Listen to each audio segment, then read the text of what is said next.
El poder absoluto permitió a ciertos hombres organizar su entorno a gusto, controlar los ritmos de su jornada y elegir cada bocado con la misma precisión con la que ordenaban operaciones militares. Algunos vivían rodeados de lujos, otros optaban por la frugalidad como forma de disciplina. No todos comían lo mismo, ni comían igual, pero cada uno imponía reglas en la mesa, reflejo directo de su forma de gobernar. En tiempos de guerra, la comida para ellos no era escasa. Había cocineros personales, menús selectos y horarios que se respetaban incluso bajo bombardeos. Aun detenidos, enfermos o acorralados, mantuvieron rituales mínimos antes del final.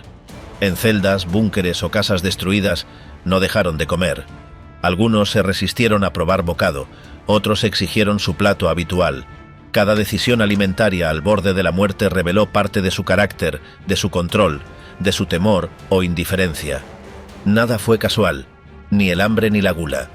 ¿Qué comió cada uno en su última hora, cuando ya nada podía cambiar su destino?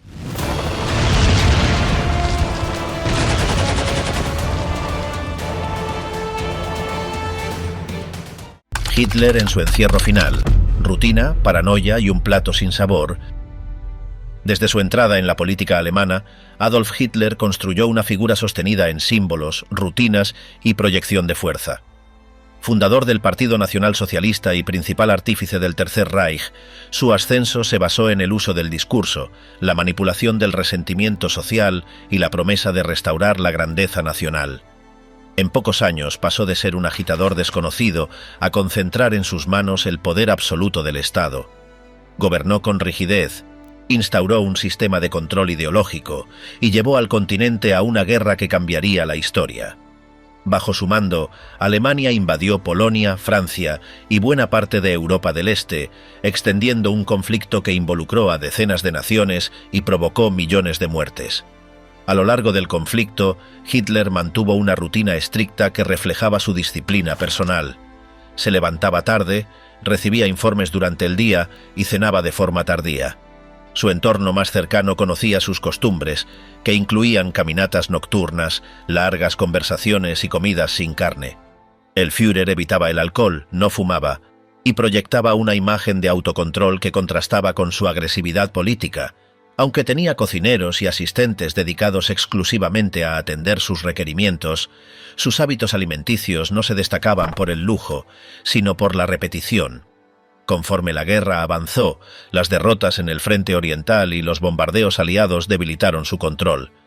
La caída de Stalingrado marcó un punto de quiebre, y el cerco de Berlín en abril de 1945 selló el destino del régimen.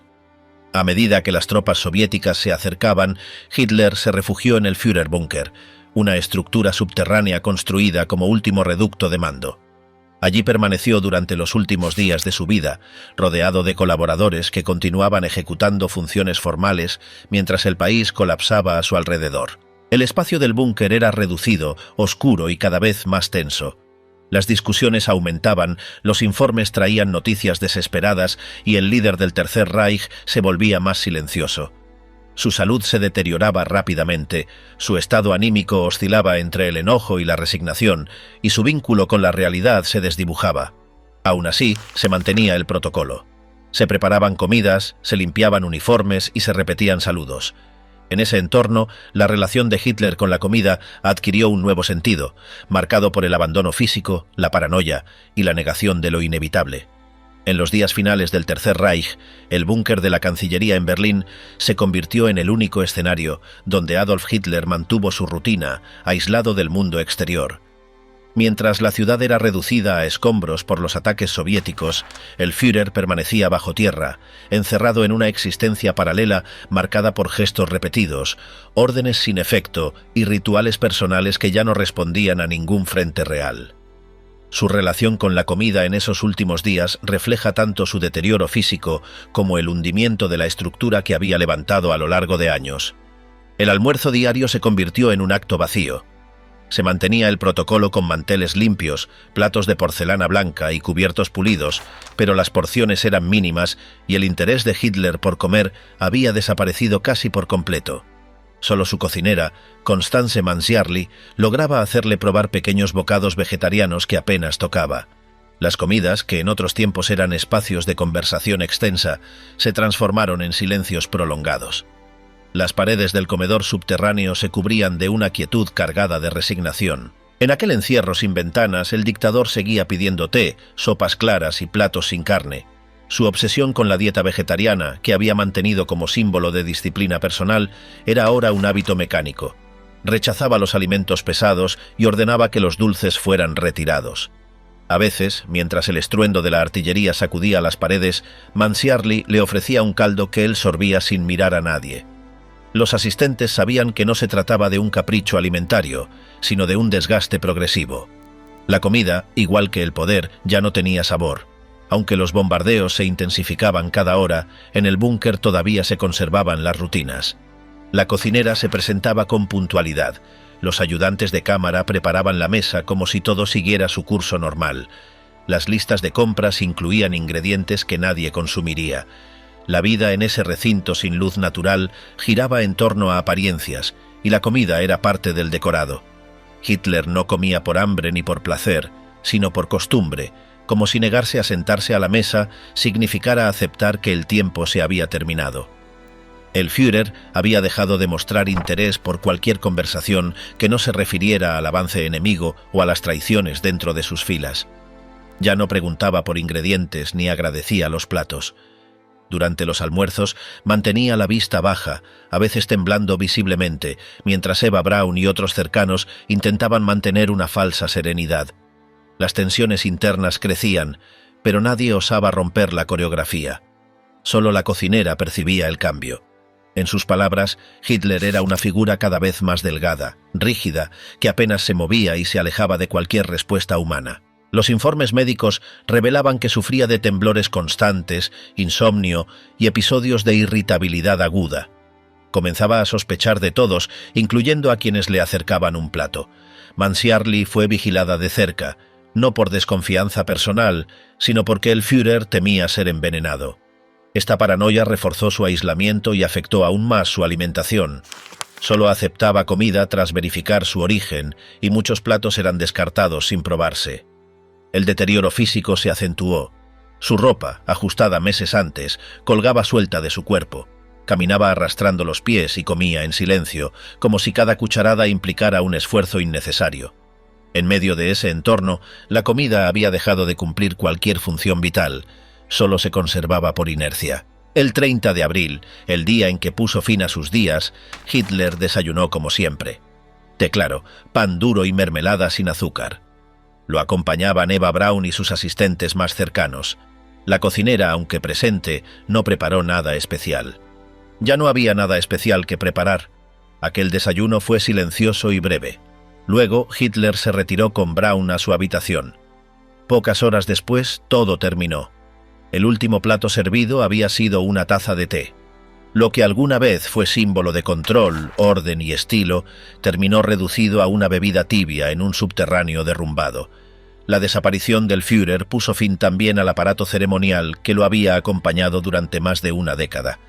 Los rituales culinarios, los menús elaborados y las conversaciones en la mesa ya no existían. La comida, que en los primeros años del Reich formaba parte de su puesta en escena como líder sobrio y austero, terminó en la nada. Quedaron platos sin lavar, bandejas sin recoger y un comedor abandonado. Después de aquello, Mansiarly intentó huir junto con otros miembros del personal. Fue capturada por soldados soviéticos y su destino final permanece desconocido. Algunos relatos afirman que fue ejecutada, otros que desapareció en la confusión del Berlín en ruinas. Lo cierto es que la última persona en preparar los alimentos del dictador también desapareció sin dejar rastro, como si su vínculo con la mesa del Führer sellara su suerte. La historia de Hitler y su relación con la comida en sus últimos días refleja más que el declive de un hombre. Muestra cómo incluso los hábitos más personales se vacían de sentido cuando se pierde todo. Su último menú, tan sencillo como su final, resume la caída de quien controló Europa con puño de hierro y terminó temiendo una taza de sopa. Göring, poder, gula y la cena que no fue servida. Durante los años iniciales del régimen nacionalsocialista, Hermann Göring se convirtió en uno de los hombres más influyentes de Alemania. Héroe de guerra condecorado durante el conflicto de 1914, alcanzó notoriedad como líder de escuadrillas y más tarde como presidente del Reichstag. Su cercanía a Hitler lo colocó rápidamente en la élite del nuevo orden. Nombrado comandante supremo de la Luftwaffe, acumuló poder, privilegios y riquezas que le permitieron vivir con una opulencia inusual incluso en tiempos de guerra. La estética de su mansión de Karin Hall y su afición por el arte robado eran reflejo de su visión de grandeza. Para muchos, encarnaba la imagen del jerarca ostentoso, siempre con uniformes diseñados a medida, con decoraciones brillantes y gestos teatrales. A medida que el conflicto avanzaba y las derrotas se acumulaban, su figura fue perdiendo peso político, pero nunca abandonó su rol de símbolo del antiguo esplendor del régimen. Su caída fue tan abrupta como su ascenso, y el proceso de Nuremberg lo enfrentó con una realidad que nunca había considerado: rendir cuentas sin privilegios. Desde el principio del juicio, Hermann Göring marcó la diferencia. Con paso firme y porte altivo, entró en el tribunal con el mismo aire de autoridad que había mantenido durante el régimen. Ocupó el asiento número 1 entre los acusados y asumió ese lugar como si aún tuviera algo de poder. Mostraba deferencia con los jueces, se mantenía atento durante las declaraciones y tomaba notas meticulosas. No era el comportamiento de un derrotado, sino de alguien que aún pretendía controlar el relato de los hechos. En los días de descanso, compartía la celda con otros procesados, aunque solía imponerse como figura dominante. En la hora del patio, caminaba a paso lento, saludaba con cortesía y hablaba con soltura. Su presencia eclipsaba a los demás, incluso a quienes habían tenido cargos de igual o mayor peso. Los guardianes notaban cómo los otros acusados, incluso los más reacios, le prestaban atención cuando hablaba. Algunos lo seguían por respeto, otros por temor, pero nadie lo ignoraba. Con los psicólogos que evaluaban su estado mental, mostró una actitud colaborativa. Respondía con precisión, argumentaba con habilidad y defendía sus decisiones con lógica estructurada. No reconocía culpa, pero tampoco mostraba negación. Decía haber actuado por el bien del Estado, del orden y la seguridad. Cada palabra estaba calculada. Buscaba convencer, influir, dejar una impresión que sobreviviera al juicio mismo. Durante las comidas se observaba una rutina marcada. Por la mañana tomaba café negro con pan y algo de fruta. Evitaba el desayuno caliente, alegando que no lo necesitaba. En el almuerzo elegía los platos con esmero. Prefería las sopas espesas, el pan de centeno y las carnes servidas con col hervida. Rechazaba los postres con azúcar refinada. Decía que el dulce no combinaba con su estómago. Solía comentar que en sus tiempos en Karin Hall su cocinero personal preparaba guisos de caza y repostería sin igual, pero no lo decía con nostalgia sino como dato biográfico. Las cenas eran similares, aunque menos abundantes. Bebía té con pan y embutidos fríos. No solía hablar mientras comía. Algunos internos comentaban que en esos momentos parecía concentrado en otra cosa. Miraba fijamente la bandeja, masticaba con lentitud y rara vez levantaba la vista. Uno de los guardianes anotó que en ocasiones parecía contar mentalmente los bocados. No era ansiedad, sino cálculo. Su forma de comer tenía algo ritual, como si intentara mantener el control sobre lo poco que le quedaba. A medida que el juicio avanzaba, la atención internacional aumentaba. Los medios publicaban ilustraciones, crónicas y comentarios sobre cada acusado. En la mayoría de los casos, los retrataban como figuras apagadas, envejecidas o derrotadas. Göring, en cambio, aparecía como alguien que aún conservaba vitalidad. Algunos periodistas lo describían como astuto, otros como manipulador. Su imagen dividía opiniones, pero nadie dudaba de su inteligencia. Esa percepción lo fortalecía, y él lo sabía. Hacia el final del proceso, las sentencias comenzaron a delinearse. Göring fue condenado con claridad, sin matices. Sabía que el desenlace estaba decidido. Aún así, mantuvo su compostura. No protestó, no suplicó. Volvió a su celda en silencio. Allí solicitó libros, papel y lápiz. Pasaba horas escribiendo. Nadie sabía con certeza qué redactaba, pero parecía concentrado. A veces dibujaba planos, otras tomaba notas sobre las audiencias. Decía que quería dejar un testimonio ordenado. En los últimos días pidió pan integral, carne blanca y vegetales cocidos. Rechazó las comidas procesadas y solicitó que no se le ofreciera dulces. Tomaba solo agua y un poco de té en la noche. Uno de los oficiales comentó que, desde hacía semanas, guardaba una pequeña bolsa de tela entre sus pertenencias. No era visible, pero él sabía que estaba allí. Nadie sospechó de su contenido hasta que fue demasiado tarde. La noche anterior al cumplimiento de la sentencia, se encerró temprano. No pidió compañía ni hizo llamadas. Dejó sus notas apiladas, limpió su bandeja con precisión y dobló su ropa con esmero. La luz de su celda se apagó a la hora habitual. A la mañana siguiente no respondió al llamado del guardia. Al ingresar lo encontraron inmóvil, acostado en la litera con expresión serena. Sobre la mesa, una carta. El médico confirmó que su estado era irreversible. La pequeña bolsa de tela había desaparecido. Los informes posteriores detallaron que había utilizado un método reservado solo para quienes aún conservaban conexiones externas o antiguos privilegios. Nadie pudo determinar con certeza cómo había logrado conservarlo. El hecho generó discusiones entre los carceleros, pero no se investigó más allá. Para algunos fue su último acto de desafío. Para otros, una forma de preservar su imagen. Las autoridades mantuvieron discreción. La carta fue sellada, las notas retiradas. Solo se permitió un breve comunicado. En él se explicaba que el prisionero número 1 no estaría presente en la ejecución. No se dieron más detalles. Los demás acusados fueron trasladados al recinto establecido. Uno de ellos preguntó por Göring. Le respondieron que no asistiría. Nadie más habló del tema. En los días siguientes, la rutina volvió al tribunal. Las sentencias se ejecutaron sin contratiempos. La figura de Göring se desvaneció entre los registros. Sus pertenencias fueron clasificadas y almacenadas. Algunas fueron destruidas, otras archivadas. En la memoria de quienes lo observaron, quedó la imagen de un hombre que hasta el último momento buscó conservar el control. Su forma de caminar, de hablar, de elegir la comida, de anotar cada detalle. Todo parecía parte de un plan mayor. El último gesto, silencioso y calculado, cerró un ciclo. No dejó lugar para improvisaciones. Cada elemento había sido dispuesto con anterioridad. En un entorno donde la mayoría había perdido toda iniciativa, él mantuvo la suya hasta el final. No hubo testigos, ni despedidas. Solo un cuerpo tendido, una carta sellada y una ausencia que dijo más que cualquier palabra. Heinrich Himmler, el último té del Reichsführer. Heinrich Himmler, uno de los pilares del régimen nazi, pasó de ser un estudiante de agricultura con aspiraciones idealistas a convertirse en el jefe absoluto de las SS y cerebro de la maquinaria represiva del Tercer Reich. A pesar de no tener experiencia militar directa, construyó una organización que combinaba culto ideológico, burocracia rígida y capacidad operativa, situándose como figura central en el aparato de control del nazismo. Su figura proyectaba orden, eficiencia y determinación, aunque en privado mostraba una sensibilidad peculiar por la higiene, la dieta, los rituales esotéricos y el simbolismo germánico. Durante los años de guerra, Himmler dirigió desde las sombras programas de deportación, campos de concentración, ejecuciones masivas y estructuras de vigilancia, todo mientras cultivaba una imagen de servidor metódico del Estado.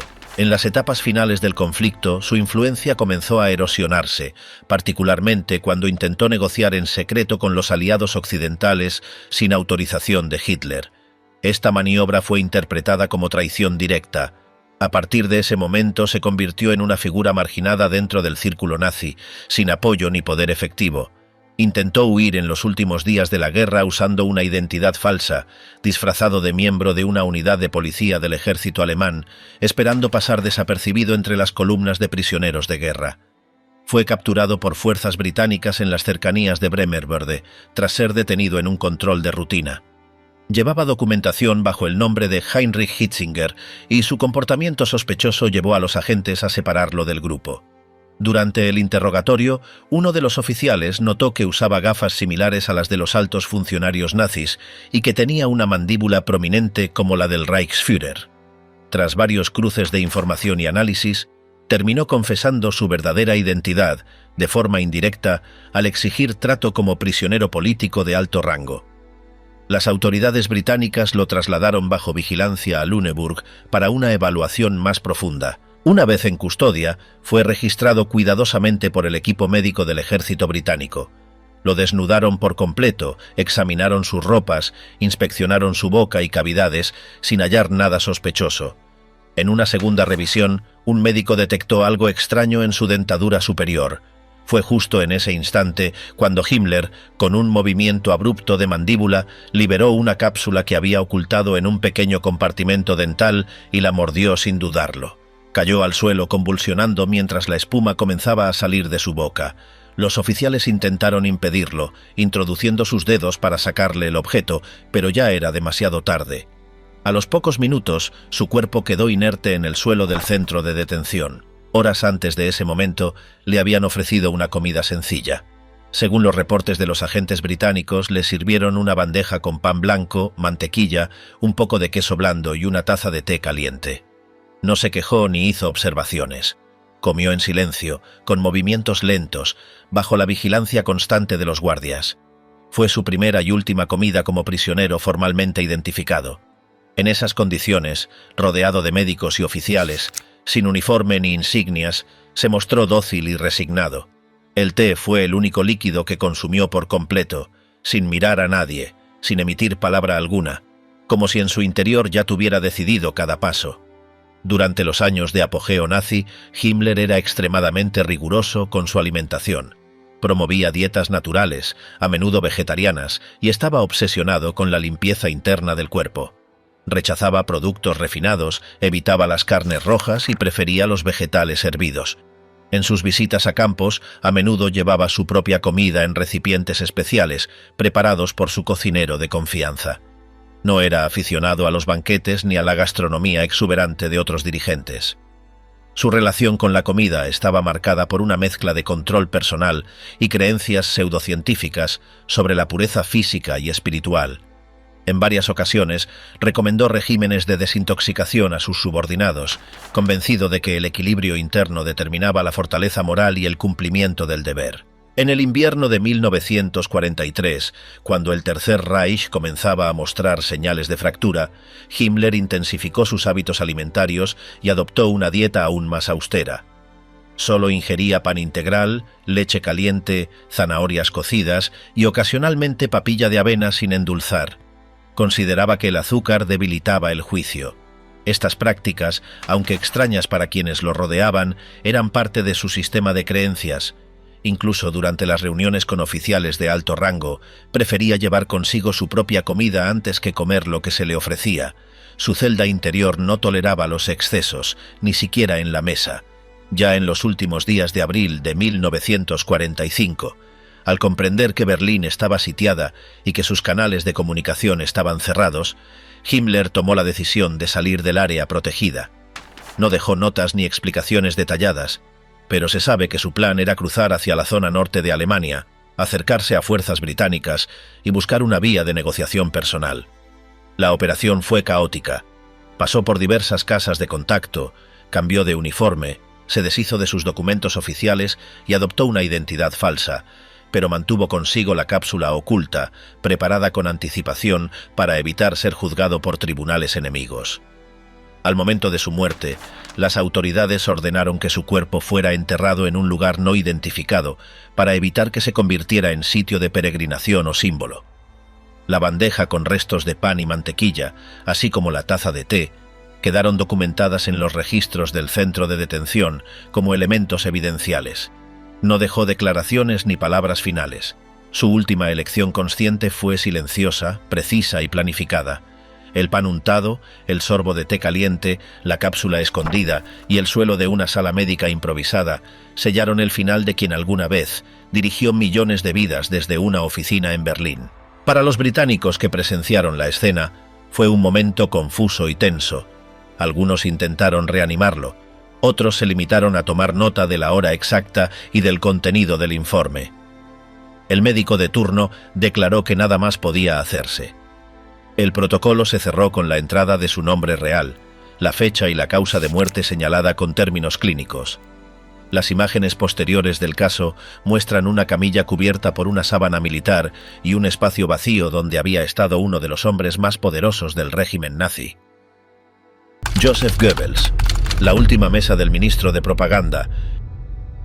Joseph Goebbels nació en Reit, en el oeste de Alemania, en 1897, en el seno de una familia católica de clase trabajadora.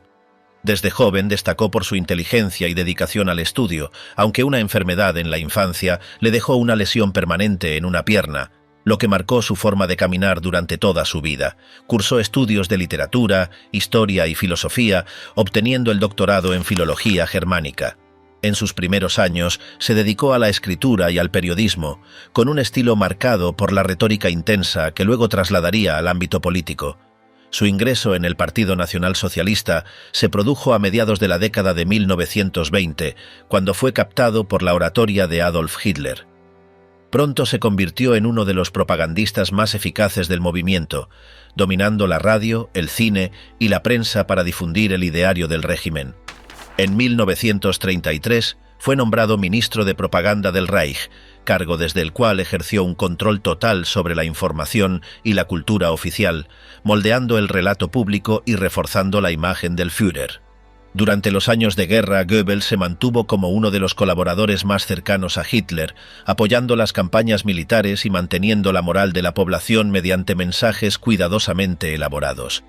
A medida que el conflicto avanzaba y las derrotas se acumulaban, su papel adquirió un tono cada vez más sombrío.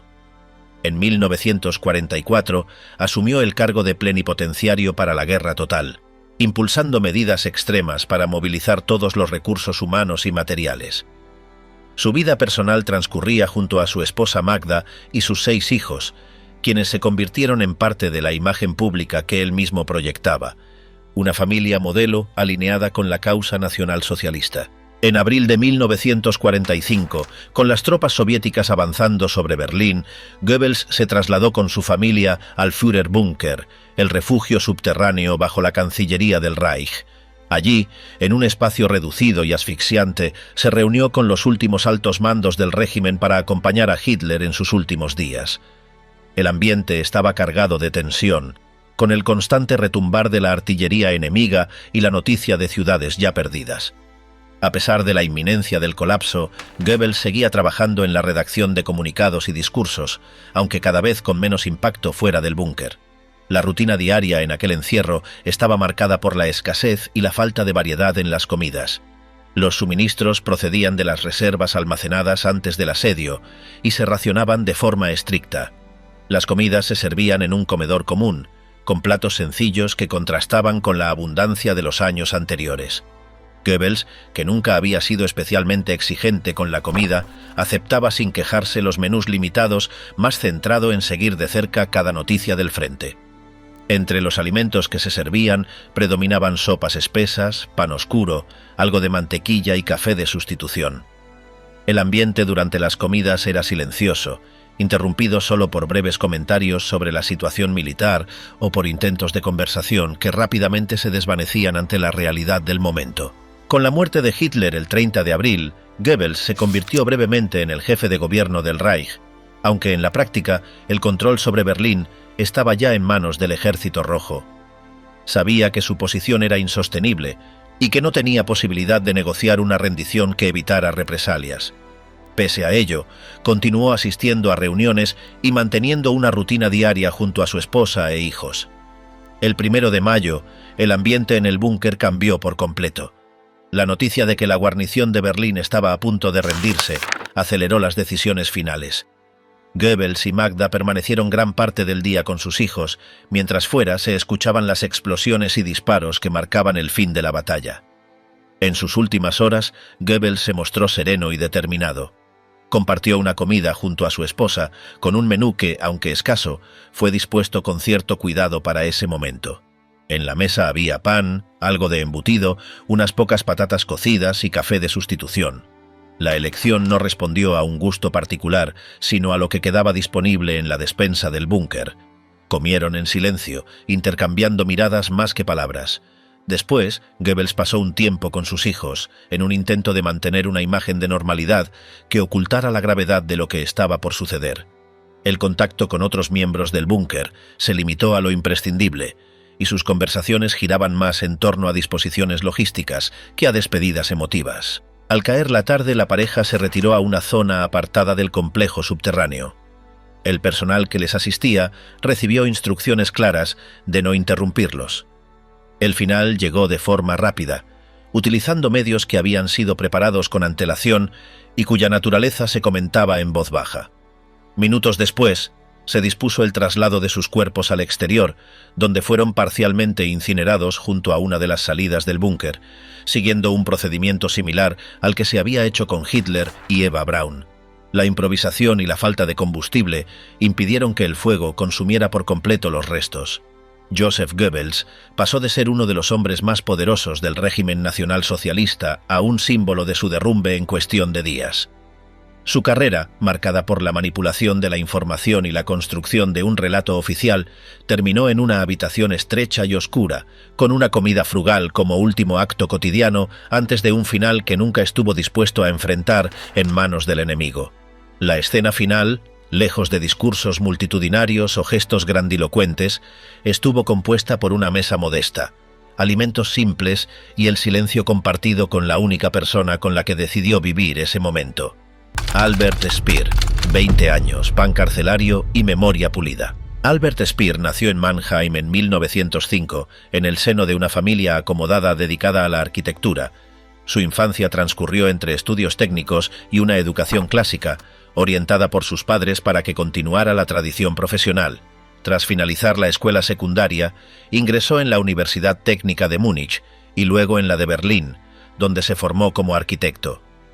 En esos años, aún lejos de la política, mostró una inclinación por el diseño monumental y el orden geométrico, elementos que más tarde serían su sello distintivo. Su ingreso al Partido Nacional Socialista en 1931 no respondió a una militancia ideológica intensa, sino a la búsqueda de oportunidades laborales en un contexto de crisis económica y falta de encargos. Su habilidad técnica y su sentido estético lo llevaron a integrarse rápidamente en el círculo cercano de Adolf Hitler, quien vio en él al arquitecto capaz de materializar sus visiones grandiosas para la capital y otros proyectos del Reich. El ascenso de Speer fue meteórico. En poco tiempo, pasó de diseñar escenarios para mítines del partido a ser el arquitecto principal de Berlín y, más tarde, ministro de Armamento y Producción Bélica. En ese cargo, que asumió en 1942 tras la muerte de Fritz Todt, reorganizó la industria de guerra alemana con una eficacia que prolongó el conflicto más allá de lo previsto por los mandos militares aliados. Sus métodos, basados en la centralización de la producción y la racionalización de recursos, aumentaron notablemente el suministro de armas, aunque ello implicó el uso extensivo de mano de obra forzada, incluidos prisioneros de guerra y trabajadores deportados desde territorios ocupados. Esta faceta de su gestión lo situaría, al final de la guerra, en el centro de las acusaciones por crímenes de guerra y contra la humanidad. En los últimos meses del Tercer Reich, Speer intentó mantener su influencia sobre Hitler, pero también comenzó a percibir que la derrota era inevitable. Durante las reuniones en el búnker de la Cancillería, su papel fue el de un técnico que buscaba prolongar la resistencia mientras evaluaba en privado formas de distanciarse de las decisiones más extremas. La relación con otros jerarcas, como Joseph Goebbels y Martin Bormann, se tornó cada vez más tensa.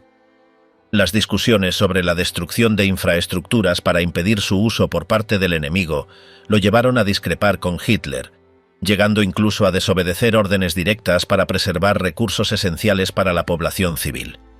Estas decisiones, aunque lo alejaron parcialmente del círculo más radical, no borraron su responsabilidad en el sistema de explotación laboral del régimen. Con la capitulación alemana en mayo de 1945, Speer fue arrestado por las fuerzas aliadas. Durante los juicios de Nuremberg, adoptó una estrategia distinta a la de la mayoría de sus compañeros. Reconoció la autoridad del tribunal y asumió una parte de la responsabilidad moral por las acciones del régimen. Aunque negó haber tenido conocimiento directo del exterminio masivo, aceptó que su posición le daba una cuota de responsabilidad por lo sucedido. Esta postura le valió evitar la pena de muerte, recibiendo en cambio una condena de 20 años de prisión, que cumplió íntegramente en la prisión de Spandau. En Spandau, Speer llevó una vida regida por la rutina carcelaria.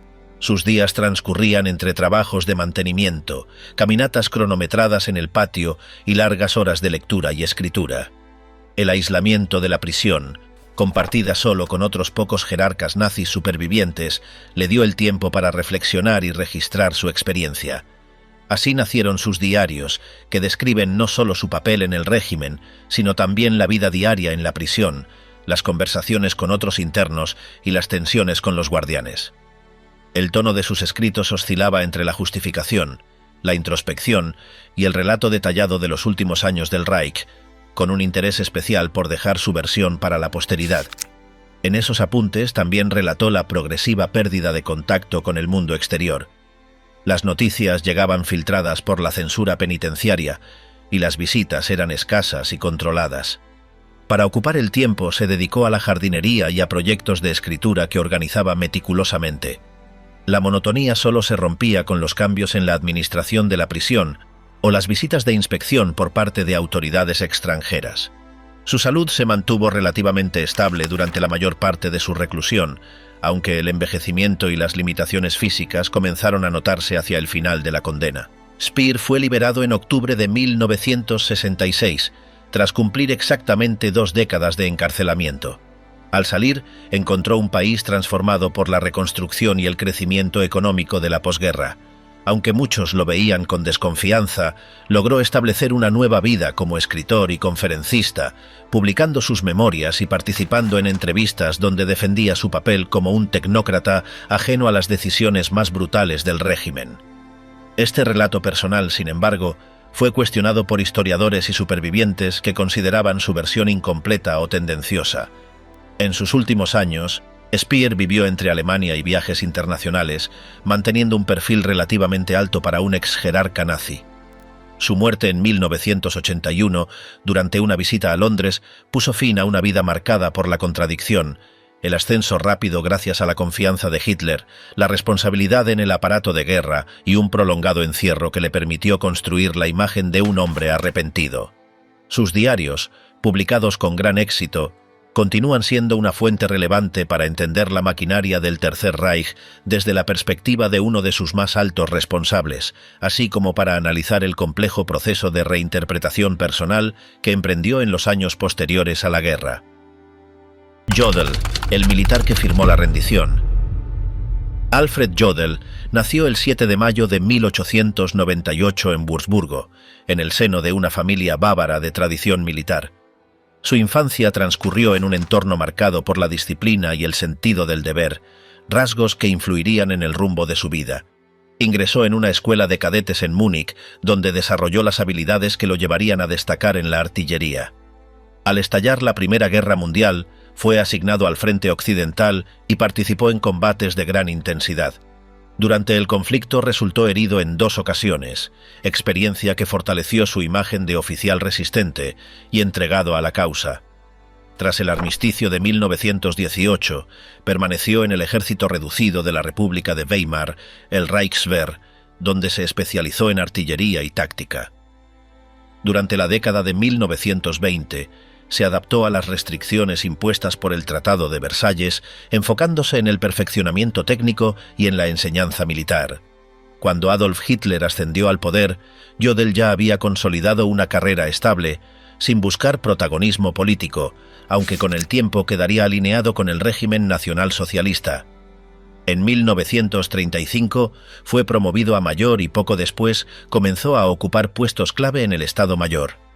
Su capacidad para la planificación estratégica lo llevó, en 1938, a integrarse en la Oficina de Operaciones de la Wehrmacht, donde participó en el diseño de planes militares que precedieron a las anexiones de Austria y los Sudetes. En septiembre de 1939, al inicio de la Segunda Guerra Mundial, fue designado jefe del Estado Mayor de Operaciones del Alto Mando de las Fuerzas Armadas, OKW, bajo la autoridad directa de Wilhelm Keitel y en estrecho contacto con Hitler. Desde su oficina en Berlín, Jodl coordinó operaciones en todos los frentes. Firmó directivas que autorizaban la guerra de represalias contra partisanos y que endurecían el trato a prisioneros soviéticos. Su papel administrativo y de asesoría estratégica lo convirtió en una figura clave del engranaje militar del Reich, aunque rara vez aparecía en público. Durante la invasión de Francia en 1940, participó en la planificación de los movimientos que permitieron el rápido avance alemán hacia el Canal de la Mancha. En los años siguientes, supervisó el desarrollo de operaciones en la Unión Soviética, el Mediterráneo y el norte de África. En el verano de 1944, Jodl fue herido en un atentado con bomba contra Hitler en la guarida del Lobo, pero sobrevivió con lesiones menores. Continuó en su cargo hasta los últimos días del Tercer Reich, cuando fue uno de los oficiales que acompañaron a Hitler en el búnker de Berlín. Sin embargo, cuando el cerco soviético se estrechó, Jodl no permaneció en la capital. El 23 de abril de 1945 recibió la orden de trasladarse a Flensburg, donde Karl Dönitz había establecido el gobierno provisional. En Flensburg, Jodl se convirtió en el enlace principal con los aliados para coordinar la rendición. El 7 de mayo de 1945, en Reims, firmó la capitulación incondicional de todas las fuerzas alemanas, que entró en vigor al día siguiente. Para él, aquel acto representó el final de su carrera y el inicio de un proceso judicial que lo llevaría al banquillo de los acusados en Nuremberg. Detenido por tropas británicas, fue trasladado al Centro de Detención Internacional, donde permaneció incomunicado gran parte del tiempo. Los fiscales aliados lo acusaron de crímenes de guerra y crímenes contra la humanidad, señalando su firma en órdenes que implicaban la ejecución sumaria de prisioneros y civiles. Durante el juicio, Jodl intentó presentarse como un soldado que había cumplido instrucciones sin autoridad para desobedecerlas. Alegó que no había participado en asesinatos de forma directa y que su función había sido puramente técnica. Sin embargo, los jueces consideraron que sus actos y decisiones habían contribuido al desarrollo de una guerra de exterminio. En los meses previos a la sentencia, su vida en prisión estuvo marcada por rutinas estrictas. Compartía el tiempo con otros altos mandos nazis, entre ellos Keitel y Dönitz. Mantenía conversaciones con psicólogos y capellanes, repasaba documentos de su defensa y escribía reflexiones sobre su carrera militar. En algunas ocasiones aceptaba hablar de su infancia y de los años en la escuela de cadetes, describiendo el ambiente rígido que moldeó su carácter. No mostró arrepentimiento explícito, pero admitió que la guerra había terminado en un desastre para Alemania. La sentencia fue dictada el 1 de octubre de 1946. El tribunal lo declaró culpable en todos los cargos y lo condenó a muerte en la horca. La ejecución fue fijada para la madrugada del 16 de octubre. Durante los días que siguieron, Jodl recibió visitas de su abogado y del capellán, y mantuvo un contacto limitado con su esposa, que le envió cartas de apoyo. En su celda revisaba apuntes y releía fragmentos de textos militares, quizá como un modo de aferrarse a la identidad que lo había acompañado toda su vida. La noche anterior a la ejecución, Jodl cenó en su celda. El menú era sencillo, sin lujos ni peticiones especiales. Un plato de carne asada acompañado de patatas y verduras, un trozo de pan, mantequilla y café. No hubo vino ni postre elaborado y comió en silencio concentrado, sin conversar con los guardias que lo vigilaban. Terminó la comida lentamente, como si quisiera prolongar cada momento. Después, escribió una breve nota de despedida que entregó al capellán para que llegara a su esposa. En ella no pidió perdón ni hizo reflexiones políticas, sino que agradeció la lealtad y el afecto recibidos. En las primeras horas del 16 de octubre, los guardias lo despertaron. Jodl se vistió con calma, se ajustó la chaqueta y caminó hacia el patíbulo sin resistirse. Subió los escalones con paso firme y, según testigos, mantuvo la mirada al frente. Poco antes de que la trampa se abriera, pronunció una frase breve que aludía a su lealtad a Alemania. Su cuerpo fue enterrado en un lugar no revelado, como el de los demás ejecutados, para evitar que se convirtiera en un punto de reunión simbólica. La figura de Alfred Jodl ha quedado ligada a la maquinaria militar del Tercer Reich y a las decisiones estratégicas que prolongaron la guerra. Fue un oficial que ascendió desde la base hasta la cúspide del mando operativo, un planificador meticuloso cuya firma aparecía en documentos decisivos. Su última comida, modesta y sin ceremonias, reflejó quizá el tono de sus últimos días, una espera silenciosa ante un final inevitable, marcado por la condena de la historia. Hoss, el comandante que nunca vio hambre en su mesa. Rudolf Hoss nació en la ciudad de Baden-Baden, en el suroeste de Alemania, el 25 de noviembre de 1900. Su infancia transcurrió en un ambiente profundamente católico y marcado por una estricta disciplina familiar, donde la obediencia y la fe ocupaban un lugar central. Desde joven mostró una personalidad reservada, poco inclinada a la vida social, y con una gran capacidad para aceptar sin cuestionar las reglas que le imponían. Tras la Primera Guerra Mundial, en la que participó como soldado, regresó a un país desorientado y debilitado. Como muchos veteranos, buscó una nueva estructura que reemplazara el orden perdido. La encontró en el Partido Nacional Socialista y poco después en las filas de las SS, donde su carrera se consolidaría hasta convertirlo en una figura clave del sistema de campos de concentración. En sus primeros años dentro de las SS, Höss asumió diferentes funciones de custodia y administración. Su meticulosidad y su capacidad para aplicar instrucciones sin desviarse del reglamento llamaron la atención de sus superiores. Fue destinado a Dachau y más tarde a Sachsenhausen, donde aprendió los métodos de organización que luego adaptaría en su cargo más conocido, comandante de Auschwitz. En 1940 recibió la orden de poner en marcha el campo y lo dirigió hasta 1943, cuando fue trasladado a una función administrativa en la inspección de campos de concentración. Regresó a Auschwitz en 1944 para supervisar las operaciones durante las deportaciones masivas desde Hungría. En todo momento mostró una capacidad para planificar con exactitud y un desinterés absoluto por los aspectos humanos de su labor. La vida cotidiana de Höss en Auschwitz estaba marcada por una estricta rutina. Se levantaba temprano, revisaba informes, recorría instalaciones y se reunía con oficiales subordinados. Vivía con su familia en una casa situada a pocos metros de la entrada principal, lo que le permitía pasar tiempo con su esposa e hijos, ajeno a la realidad que se desarrollaba al otro lado de las alambradas. Su alimentación, en contraste con el hambre que sufrían los prisioneros, era variada y abundante. En sus memorias describió que en la mesa no faltaban carnes, embutidos, pan blanco y postres preparados por cocineros del servicio de las SS. El café, el té y la cerveza estaban presentes con regularidad, y la carne de cerdo y ternera se servía con frecuencia, acompañada de verduras frescas cultivadas en huertos cercanos y administrados por el propio personal del campo.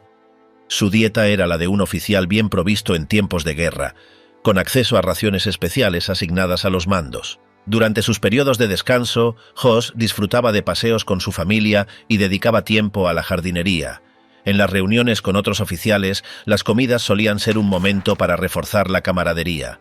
Se servían platos tradicionales alemanes como asados, salchichas y estofados, a veces complementados con productos obtenidos de forma preferente gracias al sistema de abastecimiento de las SS. Su alimentación era también un reflejo de su condición jerárquica. Mientras en el campo la malnutrición era la norma, él podía elegir entre varias opciones y comer en abundancia. Esta diferencia se convirtió en uno de los contrastes más marcados entre su vida privada y el entorno que dirigía. Tras la caída del Tercer Reich, Höss intentó desaparecer. Fue capturado en 1946 después de varios meses, oculto bajo una identidad falsa. Su detención estuvo marcada por un fuerte interrogatorio, durante el cual relató con detalle el funcionamiento de Auschwitz y su papel en las deportaciones y ejecuciones. En el proceso judicial en Polonia, admitió su responsabilidad y describió las órdenes que había recibido y ejecutado. Durante su estancia en prisión, escribió sus memorias, donde incluyó referencias a su infancia, su formación en las SS y también detalles de su vida diaria como comandante, incluyendo su régimen alimenticio. Reconoció que, aun en medio de la guerra, nunca le faltaron los alimentos básicos ni los productos de calidad. En la celda, sus comidas se redujeron a lo esencial. El menú consistía principalmente en pan, sopa ligera y café o té en pequeñas cantidades. Aún así, comparado con los prisioneros del campo que había dirigido, su dieta seguía siendo más nutritiva. En sus últimos días, la alimentación se convirtió en un asunto simbólico. Pasó de disponer de una mesa llena de opciones a recibir porciones medidas y simples. Antes de su ejecución, que tuvo lugar el 16 de abril de 1947 en Auschwitz, le ofrecieron una comida final. Según los registros, consistió en un plato de carne con patatas, pan blanco y café, un menú que recordaba a los almuerzos habituales que había disfrutado durante su época como oficial. No se sabe si lo comió con apetito o en silencio, pero fue la última vez que tuvo un plato preparado especialmente para él. En sus escritos, Höss mencionó que la comida, más allá de su función básica, también había sido un elemento de poder. En la estructura de las SS, la alimentación formaba parte de los privilegios que distinguían a los mandos de la tropa y a estos de los prisioneros. Los productos más selectos estaban reservados para quienes ocupaban cargos de responsabilidad, y la cocina de oficiales funcionaba de manera independiente a la de la tropa, con acceso a mejores ingredientes y un servicio más cuidado. Höss, como comandante, podía incluso recibir alimentos importados o enviados desde otras regiones, un privilegio que no todos los oficiales de menor rango disfrutaban. En la vida familiar, las comidas eran también un momento de unión. Su esposa, Hedwig, mantenía la costumbre de sentar a todos en la mesa, con platos servidos a la manera tradicional. Los hijos comían antes de los adultos, y las reuniones familiares solían incluir algún postre, especialmente tartas o pasteles que se horneaban en la misma vivienda. La cocina estaba bien equipada, y el personal doméstico se ocupaba de mantener un abastecimiento constante. Incluso en los periodos más intensos de operaciones en el campo, la vida doméstica y las comidas en familia se desarrollaban con normalidad, en un entorno ajeno a lo que sucedía fuera. La transición de ese entorno a la prisión fue brusca. Höss pasó de desayunar café con pan fresco, mantequilla y mermelada a recibir pan duro y una infusión ligera.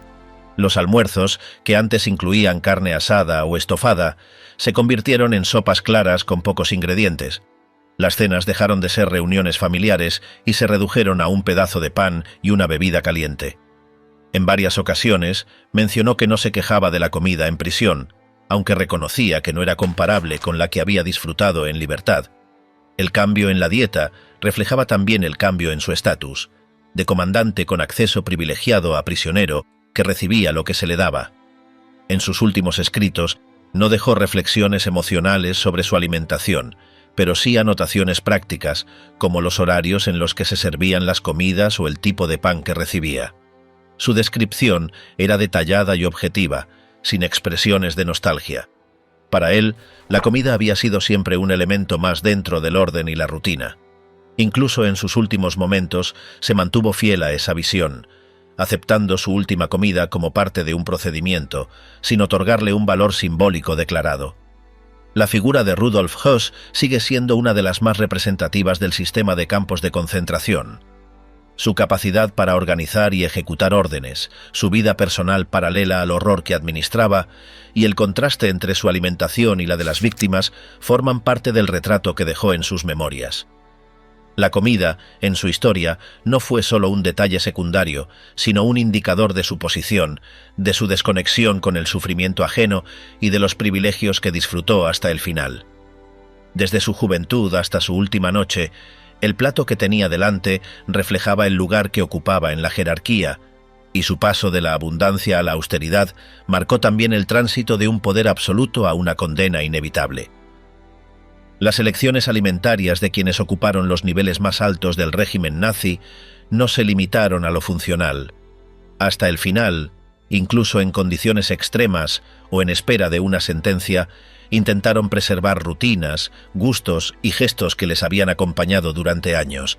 Algunos mantuvieron preferencias marcadas por su vida anterior, otros modificaron sus hábitos bajo la presión del encierro, la enfermedad o la derrota.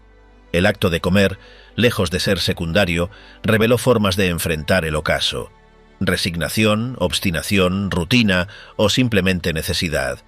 Cada comida final, por modesta o extraña que haya sido, se convirtió en una expresión de lo que aún podían controlar cuando todo lo demás ya les había sido arrebatado. Lo último que entró en sus cuerpos no fue solo alimento, sino un reflejo más de quienes fueron, hasta el último momento.